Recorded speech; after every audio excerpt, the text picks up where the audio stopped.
Alrighty, what we want to do, we want to come together this morning. I just wanted to go back and touch on some ideas that are in the Science of Mind textbook. And in the current edition, the one that we use, the chapters are called Spirit, Soul, Body, and Man's Relationship to God. And I love to go back from time to time, and I love to reread chapters of the textbook that I know that I have read many, many times over.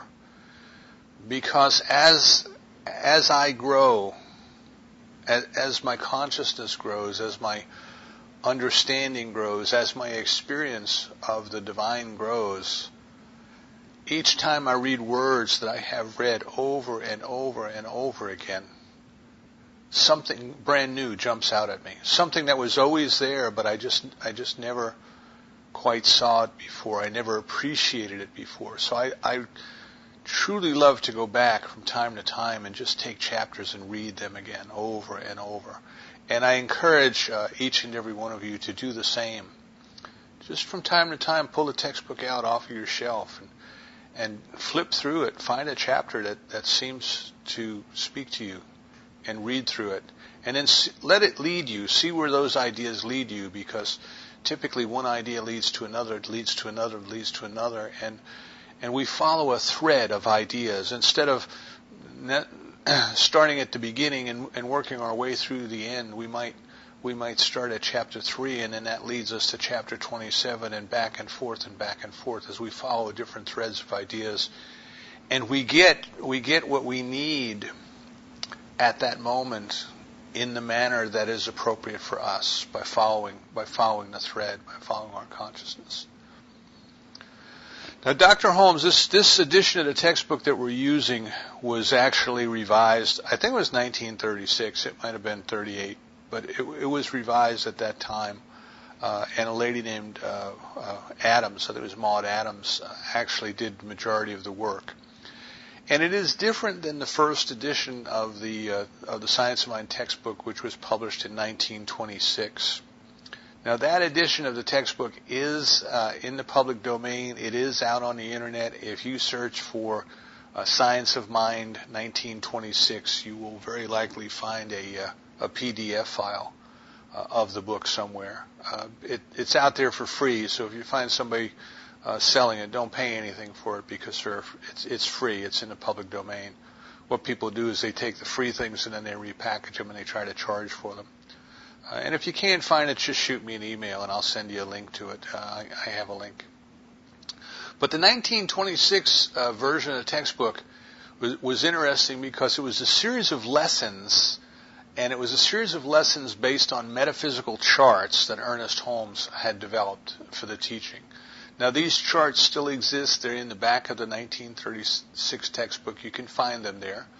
But the key difference between the narrative, the way that the words are put together in the 26 and the 36 editions, are that the 26 edition was very much a series of lessons about these charts. And what these charts are is they are a visual explanation of what Dr. Holmes calls spirit, soul, and body, and our relationship to that, our relationship within that.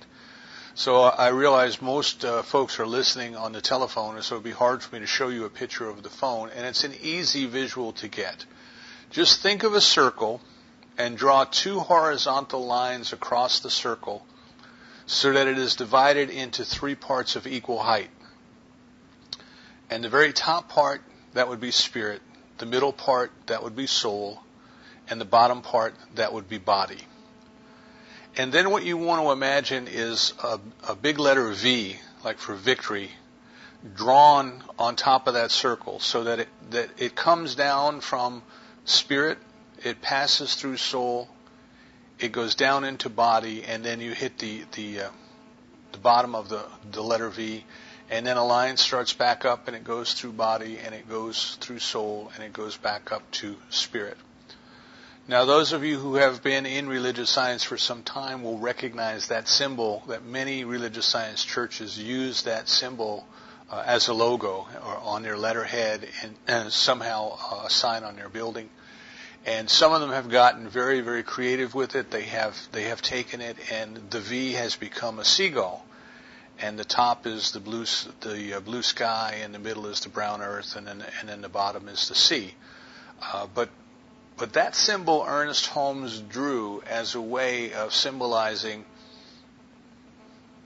the relationship of spirit to soul and to body, and our relationship with that. And that's what we want to talk about today. We just want to go back and kind of hit these basics because they're very, very important. Now, of course, what he's trying to do here is he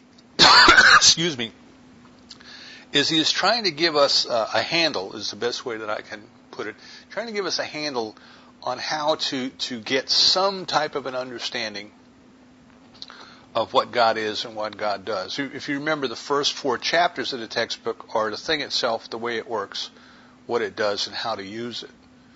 And there he's trying to give us in narrative form a handle, a way of grasping onto this really intangible thing, this intangible thing called God. I think it's important that we recognize that whatever it is that we call God, that it is beyond the boundaries of knowledge. So knowledge can take us so far. Knowledge can take us right to the edge. Knowledge can tell us that there's something over there, and it can actually tell us that there's something over there that knowledge itself can never understand. It seems kind of like a paradox. This is the meaning of the razor's edge, walking the razor's edge, using the intellect to take us beyond using the intellect to help us discover that the intellect cannot know everything, that there is that which is beyond that which is beyond the boundary of knowledge. So, for example, if you put this in the realm of quantum physics, if you put it in the discussions that the physicists have, everything that they know, or I won't say everything, but a lot of what they know, they agree points to this event called the Big Bang. Now, there's some who would say it does not, and they may be right as well. But for those scientists who believe that the physical evidence and the intellectual theories that they have about what the universe is and the way the universe works, those scientists who believe that there's a Big Bang or there was a Big Bang cannot answer the question of, well, what happened before the Big Bang? What was there before the Big Bang? Nor can they answer the question of, why was there a Big Bang? As one physicist put it, we don't know what kicked the can to get the whole thing rolling. So they know that there are things that they cannot know, that our current way of understanding, our current way of measuring, our current way of analyzing simply does not work when you get to a moment where time and space don't exist. And the only reason I bring this up is because even in the world of physics, there is an acknowledgement that there is a boundary to that which can be known. If we take that over into our study of God, if we take that over into metaphysics, if you will, that which is beyond physics, we have to understand that which we call God, omniscience, omnipresence, omnipotence, that which was never born and shall never die, that which always was, the intellect just can't grasp that. The intellect can't handle it.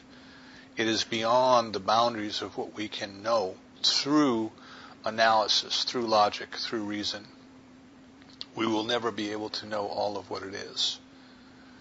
And when we cross that boundary of what is knowable, there we are in the realm of experience. We cannot describe it. We cannot find words for it. We cannot analyze it. We cannot weigh it. We cannot do all of the things that we would do in physical space.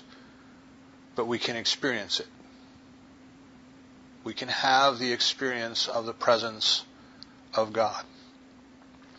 And this is what Richard Maurice Buck called the experience of cosmic consciousness. Ernest Holmes called it cosmic consciousness. Some people call it mystical experiences. Some people have called it peak experiences, but from what I have read, I would say the peak experience might have some of the characteristics of a mystical experience, but to me it's not the same. To me it's not the same experience at all.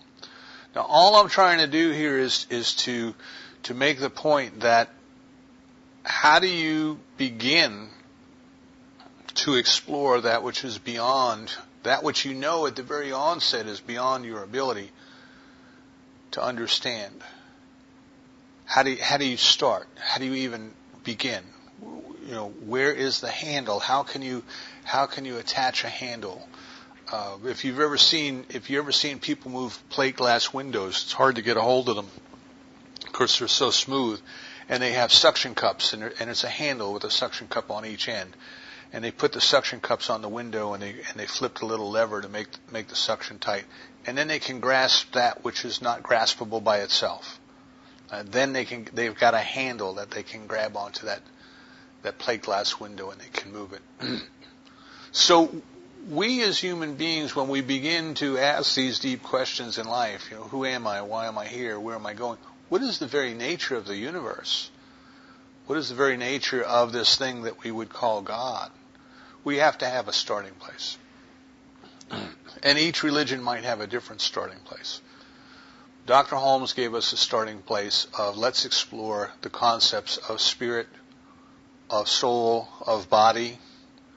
Let's try to get as best as we can at this moment in time. Let's try to get our mind around what is this thing itself? What is the way it works? What does it do? And what is our relationship with it? How can we use it, or perhaps how does it use us?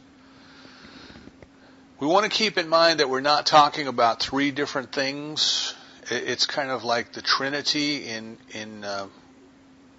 traditional Christian theology. You have the Father, the Holy Ghost, or the Holy Spirit, and the Son. You might think of as being those three levels of the circle that I had you to describe. But traditional theology would tell you there's only one God acting as three persons. If you go into the Hindu religion, you will find that there's one God acting as three persons as well. And in that case, it is the creator, the sustainer, and the destroyer. This concept of Trinity, this idea of one acting as three, exists in different cultures across time, across space. There's something about it that the human mind seems to be able to take this concept of Trinity, of one thing acting in three different modes, and we can find comfort, if you will. We can find a way of relating to the world around us in this idea. So that which Dr. Holmes refers to as spirit, in Christianity we would call that the Father. But it is the self-aware aspect of God. And keep in mind, we're talking about three aspects of the one God. God is not one thing and then the other and then the other. God is all three of these things at the same time.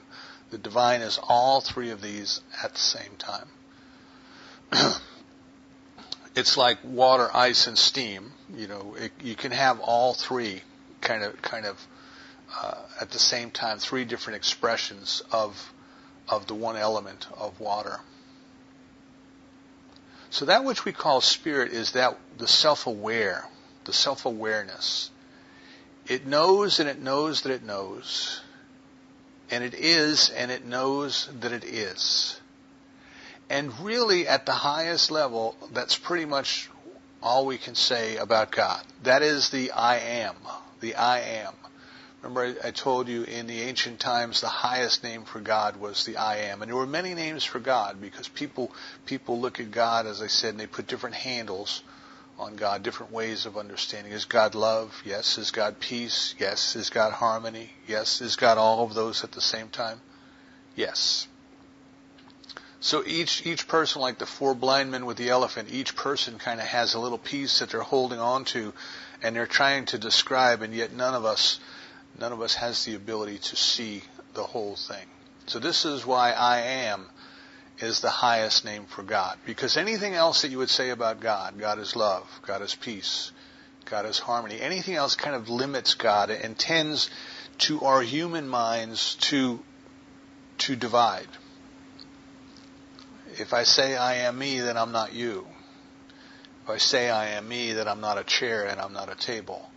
And yet that which just simply is, and that which is everything, that which contains all things, is not limited by being or expressing itself as any of those things. Again, in terms of physics, you might say, well, the energy takes form, and the form it takes could be a chair, or it could be a table, or it could be both. And over time, that energy is released from the form, or releases the form, might be a better way to say it. And that energy then takes a different form. But that energy is the same, and that energy is not limited by the fact that it is at one time a table and another time a chair. Or it is at the same time simultaneously a table and a chair. It doesn't affect the energy and what it is in any way at all. So think of the highest level, the highest term of God, the I amness, that it just simply is. It is the beingness, or perhaps as the Buddhist might say, the suchness. It just is. It just is. You know, we could ask why it is, and we could never answer why it is. There's just no answer to that. There's no answer that we could know why that which is. It just is. But we can kind of try to get a handle to understand that at the level of what Dr. Holmes is calling spirit, there is this awareness, there is this knowingness, there is will, there is volition, there is choice. It can decide what it wants. It can decide what it shall have done. All of these kind of things that we normally attribute to a human personality, it has those kinds of characteristics without necessarily being confined into expression as one person, as a human being kind of person. But there's an awareness, there's a consciousness that permeates the universe. It is all that there is, and it is aware that it is all that there is. It is the self-knowingness of the divine. That is what we call the spirit. It is thinking. It is a thinker. And it is aware that it is thinking. It is not just a blind force or a blind power, but it is an awareness, a consciousness. After all, the word consciousness basically implies awareness. That which is conscious is aware. So you might say then that the very core of the universe, the very core of what the divine is awareness. And it is self-awareness. And then you come down to the middle section of the circle, which Dr. Holmes calls soul. We probably refer to it more often as the law of mind. But Dr. Holmes calls it soul as well as the law of mind. And in the Christian Trinity, it would be called the Holy Spirit, the doer of the word. Now this aspect of the divine, soul or law of mind, is also intelligent. And it is also aware, but it's not self-aware. It doesn't have the essence of what we would call personality. You might think of your computer, for example, as your computer is aware. Your computer knows if you get an email and it rings a bell for you. Your computer can be set up to monitor things like door alarms and security alarms on your house. And if a door or a window opens on your house, your computer that can then take an action that you have pre-programmed it to take, that you have told it to take. So there's a certain level, if you will, of awareness, of a sensitivity that exists in a computer, but the computer cannot do anything it hasn't been instructed to do. It doesn't think on its own. It is not aware, like in 2001: A Space Odyssey. It doesn't have an identity, and it doesn't know itself by a name. But the soul level of the divine, the way that it acts, is subjective. Now, Dr. Holmes makes the deliberate point that he calls it subjective and not subconscious, so that we don't get the idea that it is unconscious. He said mind can never be unconscious, And even in our human experience, when people are under anesthesia, they appear, their body appears to be unconscious, but now they're finding that the mind is alert and aware of what is going on around them, that people can awaken from surgery and know events that took place in the operating room while their body was physically asleep. So the consciousness at the level of spirit or soul, he says, is subjective because it doesn't decide on its own what to do. It only can decide how to do, but not what to do. So the example he gives is if spirit, the part of the divine that has will, that has volition, that has choice. For example, if spirit said, I want a tomato, the soul, the law of mind, is perfectly capable of taking the unformed energy of the universe or the soil and the rain or whatever it chooses to work with. It can choose how. And it can bring those things together and it can produce back to spirit, it can show back to spirit what it has created at the physical level, at the body level, the tomato. Right? So this is the downward stroke of the V. Spirit says, I shall have this. Mind accepts that. Mind acts upon it. There's a physical demonstration in the level that we call the body, and then it comes back up the other side of the V so that spirit sees, experiences, enjoys its own creation. So mind can take that request, that declaration, that command from spirit, and it can do whatever needs must be to bring it about. It is omnipotence. Right? It is omniscience. It can figure it out. It can make it happen. It can bring together the unformed energy and turn it into stars and galaxies and universes and plants and animals, and all of the things that we see in creation have been created because God as spirit is creative and God as mind brings it all together and makes it happen. But soul or mind or law of mind, however we want to call that middle level of the circle, it cannot push back, if you will. It cannot change the direction that it has been given. So if spirit says, I want a tomato, of course I'm simplifying these things. If spirit says, I want a tomato, the soul level cannot say, oh no, I am going to give you a cucumber instead. Same kind of deal, we make stuff grow out of the ground. One's red, one's green. What's the big difference? It cannot. It does not have will or volition of its own to change what it was told to do. It can only figure out how to do what it was told to do in the best way possible. And it has the unlimited resources of the universe, which are in fact some part of God itself. And so when God creates, what does it create out of? It creates out of itself.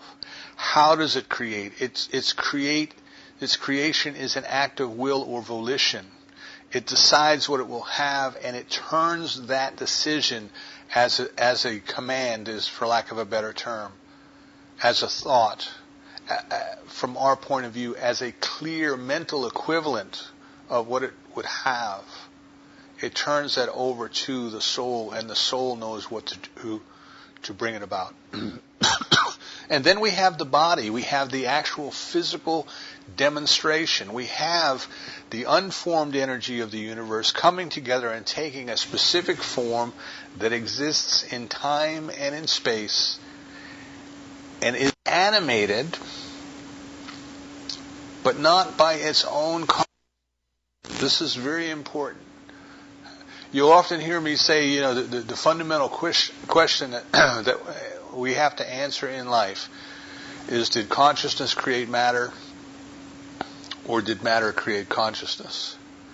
And Dr. Holmes actually addresses the same concept in this chapter by saying that evolution is the cause, evolution is the effect of consciousness, not the cause. So consciousness set evolution in motion. The involution was the decision, I shall have, or let there be light, or however you want to put it. The evolution, the unfoldment, is the activity of the soul making it happen, bringing it about in perfect order. And then we have the thing itself, and it is animated, but it is animated by the consciousness that is lent to it, the consciousness of spirit that has created it. So what we have then is, we have this image of spirit is constantly thinking. Soul is constantly acting upon what spirit is thinking. And then we have the physical demonstration, the unfoldment, the evolution of what spirit has been thinking. Spirit is changeless, but body is constantly changing. But it is constantly changing within that which itself never changes. Because it is all that there is, it is never less, it is never more. It can't change from that. But how it demonstrates itself, how it expresses itself at any moment in time in any particular place, that is what is changing. That is what we see around us as the flow of life. So things come in to creation, they come into form, they get sustained, and then after a while they deteriorate, they just get destroyed, if you will, to put it in the Hindu terms. And the form gives up the energy that was animating it. The life the life of the plant, the life of the human, the life consciousness leaves the form. The form gives up the energy and it goes back into energy. On a grander term, the galaxies fall into the black hole. Everything gets turned back into energy, everything gets spit back out, and then that energy starts to take on new form. And the creative process continues forever and forever and forever, because that which we call God is forever and forever and forever. So what we want to recognize then is that which we call the body, that which is the physical demonstration, whether it be plants or whether it be furniture or whether it be human bodies. Those things are effects. They are not causes in themselves. They are effects. They are something that have been brought into existence through the activity of soul or the law of mind at the request or the demand or the declaration of spirit. So these things all being effect, not cause, they really don't have power to change things. They don't have power to keep themselves alive, so to speak. So where this comes into play, what we want to consider is when we think of ourselves. How do we fit into this picture? Where are we in this picture? Well, we are a creation, right? So spirit decided that it wanted to have many unique, individualized ways of expressing itself. Soul, which is the law of mind, took that request and produced us. Right? There was a process of evolution. Life evolved over time. Energy took form. Form organized itself and specialized itself from single cells to multiple cells to organisms that had very specialized functions within their bodies. Eventually to us. Eventually to the bodies that we use. And at the same time, the consciousness that was inhabiting, the consciousness that was lent to these forms of life, which doesn't get destroyed, by the way, when the life form itself dies. The consciousness that inhabited it, the consciousness that animated it, does not die. The consciousness was only lent to it. But what happened is we started to see also an evolution of awareness, an evolution of who we are, an evolution of what we are, so that in the human being, what we see is that is that life itself has evolved from the mineral to the vegetable, through the animal, into the human, but to the point where we could become self-aware. We could become self-aware first of ourselves as an individual. We think of ourselves as an individual expression, a me of life. But then we move beyond that boundary of knowledge, beyond that limitation of knowledge, to recognize that that which we call we, that which I call me, is not really separate from God, not really separated from God. That which I am must be an individualized expression of the divine and not an individual separate and apart from the divine. What I call me, what I must be, is some part of the divine that is wearing a costume, an individualized costume that looks like me, that sounds like me, that thinks like me. I do not have an existence apart from God.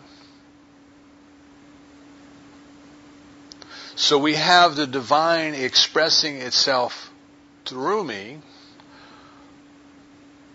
but in order to allow me to be individualized, in order for spirit to have an individualized expression of life as me, it had to leave me alone to make this discovery. It had to leave me alone to figure this out, because in this figuring out, this is how the individualization takes place. If we all came to this planet and we were all fully enlightened, there would be no uniqueness, no individualization, because we would have everything that we were going to get, we would have when we got here.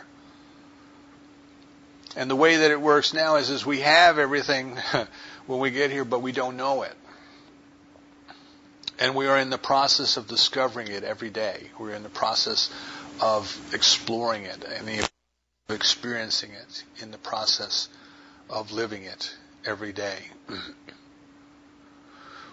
But the consciousness that I think that I am must be some part of the divine consciousness that is living its life as me.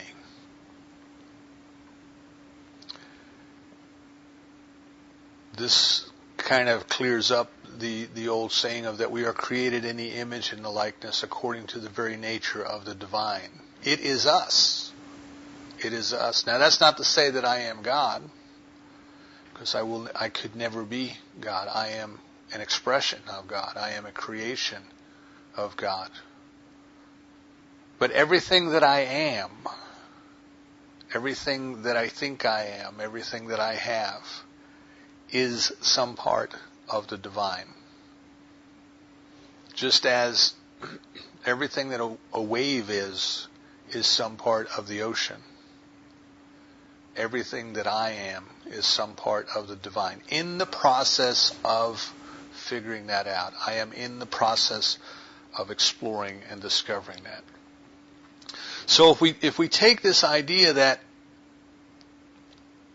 we are created in the image and the likeness of the divine, which means that what's true of the creation is true of the created, then these three levels of spirit, soul, and body function not only at the level of the macrocosm, but also at the microcosm.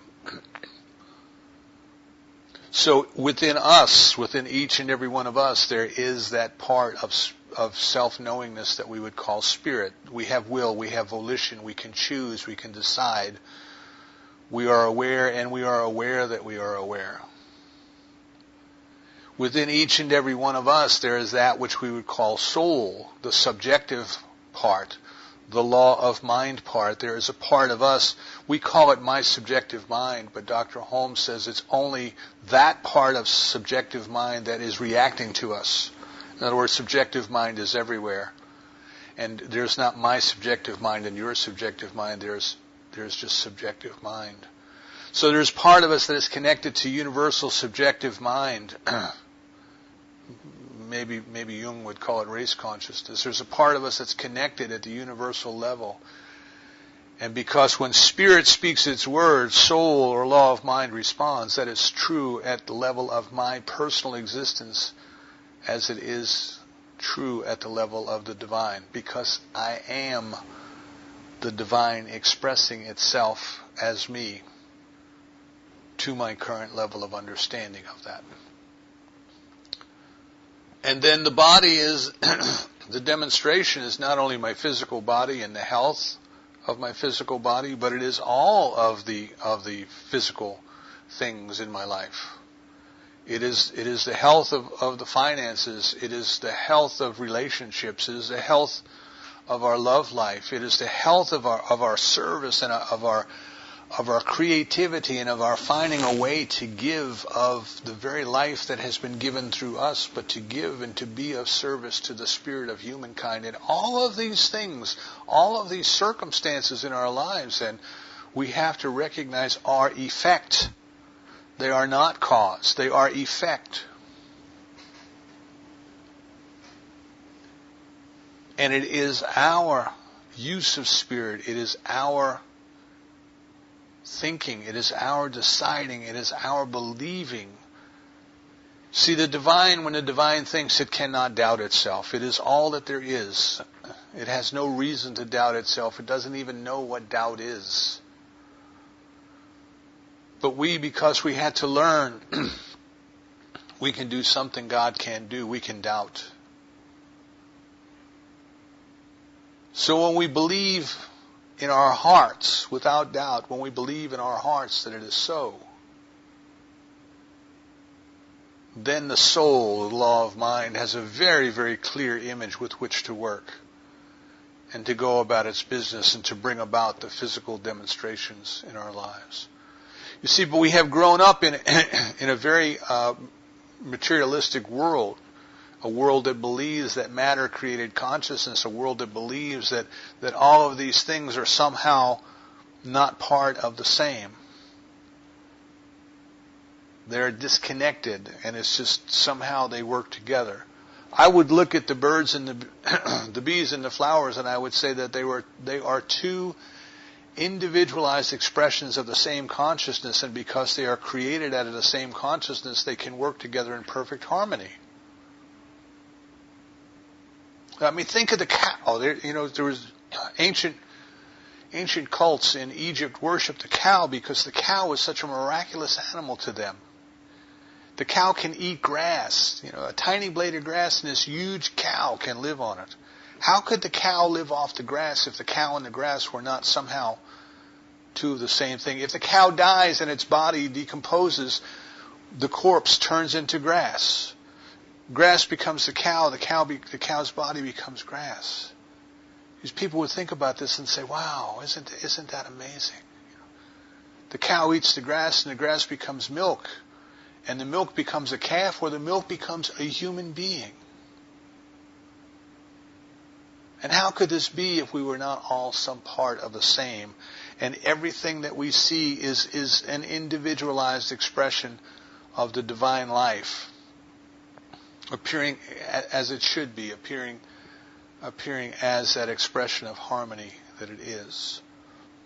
So we start to recognize, if we can really start to get the idea and the feeling and understanding that everything that we see around us is not separated from every other thing, that this is all connected, and that all of these things are mere projections of consciousness. Remember last week I said if you went to the movie theater and looked on the screen, then all you're seeing is a projection of the film strip that's in the projector.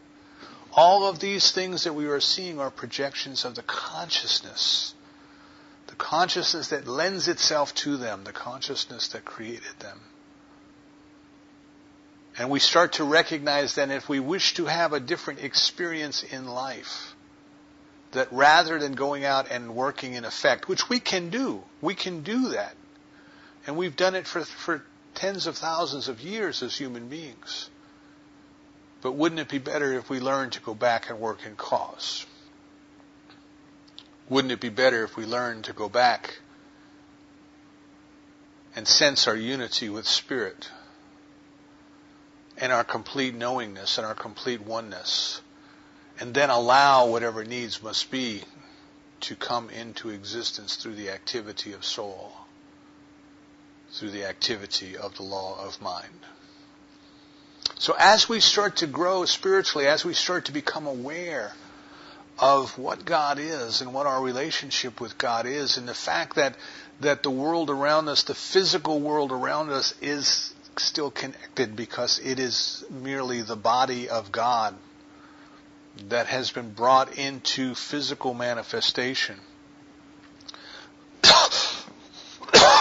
Excuse me. By the activity of soul or the law of mind.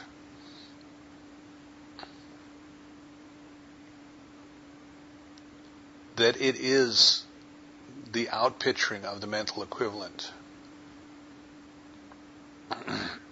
Excuse me, I have a little trouble with my throat here. So in traditional theology, you have the Father, the Holy Spirit, and the Son. And here we have Spirit, the law, which is the doer of the word, soul, which is the doer of the word, and body, which is the physical universe, or the sun.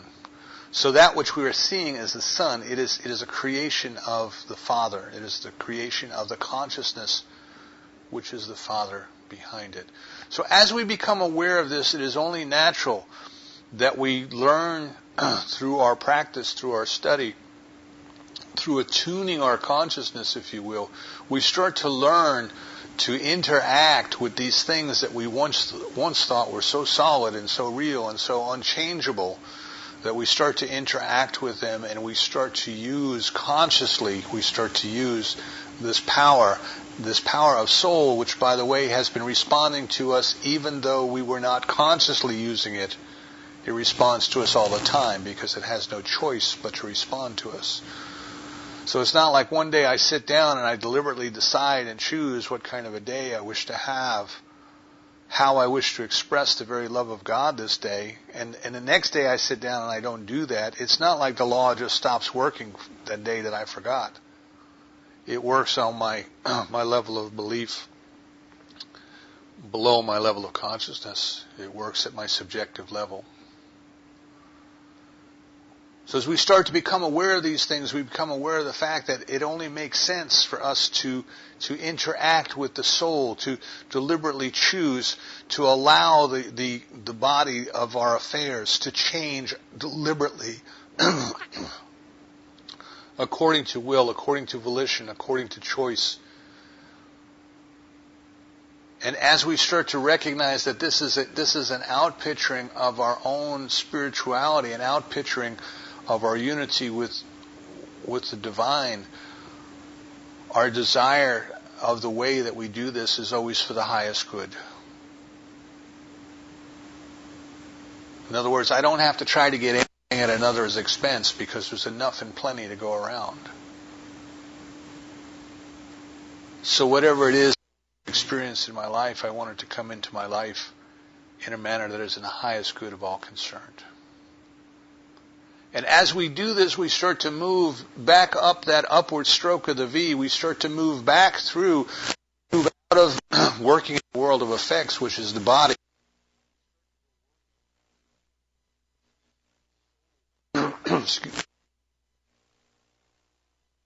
Law of mind, and now we start to move even further back, past the boundaries of knowledge, into simply experiencing the presence of God.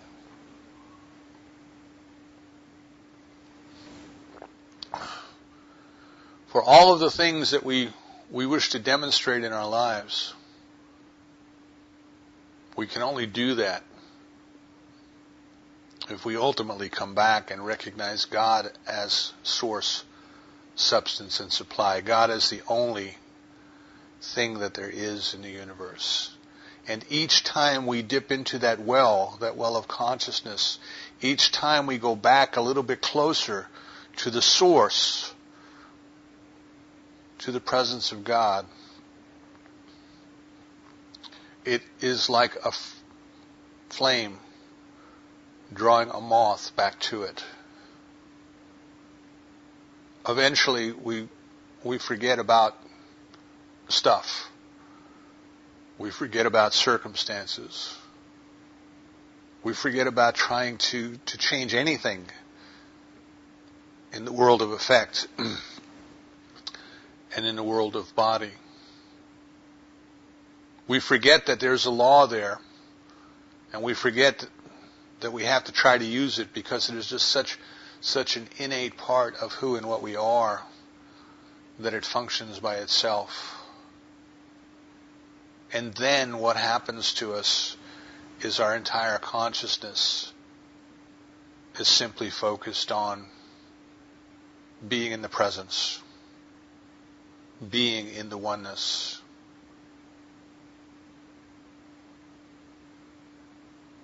Forgetting the separateness, forgetting the apartness.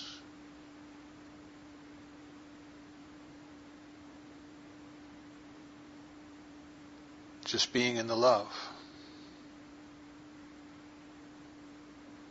This is what the mystics would call living in grace. Living in the divine presence. Practicing the presence. The eternal bliss. So we start our exploration of spirituality by using intellect, by using logic, by using reason, by trying to put a handle on that which is, by its own very nature, beyond our grasp. We try to find an entry point into the great mystery. We try to find one that works for us, one that makes sense to us. And we come up with this model, this Trinity, this idea of spirit, soul, and body. We then come to recognize that that model has to include us because there's nothing outside of that model. And not only does it include us, but it explains the circumstances of our own lives. And then we begin to work with it, to experiment with it, to play with it, to have fun with it. All for the purpose of convincing ourselves through demonstration that the model works. And as we become more and more convinced that the model works, we become more and more enamored with why.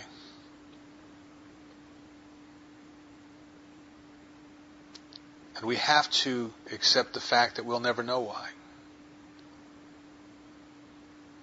The best that we know that we can get to is to experience our oneness with spirit, with soul, with body, without effort, without deliberate use. The best that we can hope for, that we know, is to simply climb up on the lap of God and say, I am. I invite you to take some time this week to explore those chapters of the textbook or to find the 1926 textbook online and really give it some time and give it some attention. What is your concept of God? How does this idea of spirit, soul, and body fit with your experience in life? Do you feel a part of it? Do you believe you're a part of it?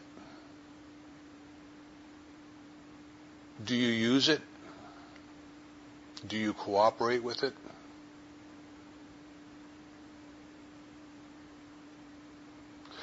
Which side of the V are you on? Are you trying to bring God down into the body of your experience? Or are you trying to bring your consciousness back up into the presence of the I Am? The more I think about these few chapters and these few charts that Ernest Holmes gave us, the more I recognize just how brilliant the work is. For if we did nothing but contemplate and use the information that's given to us in these few brief chapters, they would lead us home. They would lead us back to God as the full, individualized expression of spirit that we are. So go out this week. Catch God being God in nature, in your pets, in your family, in your coworkers, and most importantly, in yourself. You are a unique, individualized expression of God who has come here to this place at this time, excuse me, because it is appropriate for God's discovery of itself as you.